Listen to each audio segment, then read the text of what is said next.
ফেব্রুয়ারির শেষ সপ্তাহ থেকে ট্রেন চলাচল শুরু করবে নতুন নির্মিত যমুনা রেল সেতু দিয়ে।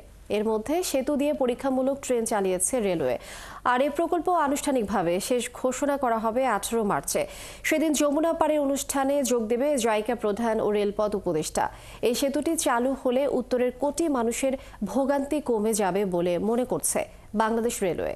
মোহন ইসলামের প্রতিবেদন। মাঠের অলরাউন্ডার আমি, আর ঘরের all rounder Tylox. Tylox toilet cleaner, clean মানেই টাইলক্স। যমুনা বহুমুখী সেতুর পাশেই রেল লাইন। 2008 সালে এই লাইনে ফাটল দেখা দেওয়ার পর থেকে ধীরগতিতে সেতু পার হতে হতো সব ট্রেন। সে সময় অন্য প্রান্তে থাকা ট্রেনকে অপেক্ষায় থাকতে হতো অনেকটা সময়। এতে উত্তরবঙ্গের সাথে ঢাকার রেল যোগাযোগে যাত্রীদের পোহাতে হতো দীর্ঘ ভোগান্তি।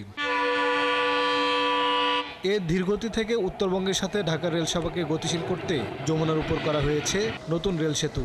2021 সালের মার্চ মাস থেকে সেতুটির নির্মাণ কাজ শুরু হয়ে চলতি বছরের শুরুতেই শেষ হয়। ইতিমধ্যে যমুনার নতুন রেল সেতু দিয়ে পরীক্ষামূলকভাবে চলেছে ট্রেন।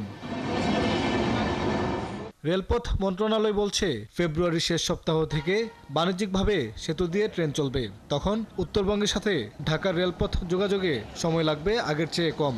4.8 কিলোমিটারের সেতুতে 120 কিলোমিটার বেগে চলতে পারবে ট্রেন।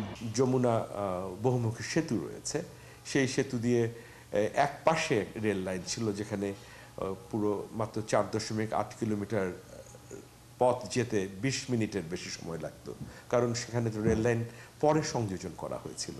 সেই ব্রিজটি তো রেল লাইনের জন্য বানানো হয়নি। এই সমস্যাটা দূর করবার জন্যই মূলত এই নতুন যে প্রজেক্টটি নেওয়া হয়েছিল, এটা শেষ হয়ে এসছে।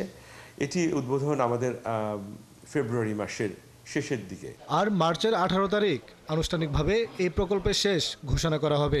জাইকার প্রেসিডেন্ট মার্চ মাসের 16 থেকে 19 মার্চ বাংলাদেশে সফর করবেন এবং তারা ইচ্ছা প্রকাশ করেছেন সেখানে 18ই মার্চে একটি প্রজেক্ট সমাপ্ত হওয়ার পরে একটা বিফিটিং একটা কমপ্লিশন হওয়ার ব্যাপারে আশাবাদ ব্যক্ত করেছেন এবং তারা একই সাথে আমাদেরকে আনুষ্ঠানিক চিঠি পাঠিয়েছেন যে আমাদের এখান থেকে বিশেষ ব্যক্তিবর্গ সেখানে উপস্থিত থাকবে। পুরোদমে এই সেতু দিয়ে ট্রেন চলাচল শুরু হলে উত্তরের কয়েক কোটি মানুষ এর সুবিধা পাবে। আমরা মাননীয় উপদেষ্টার সাথে।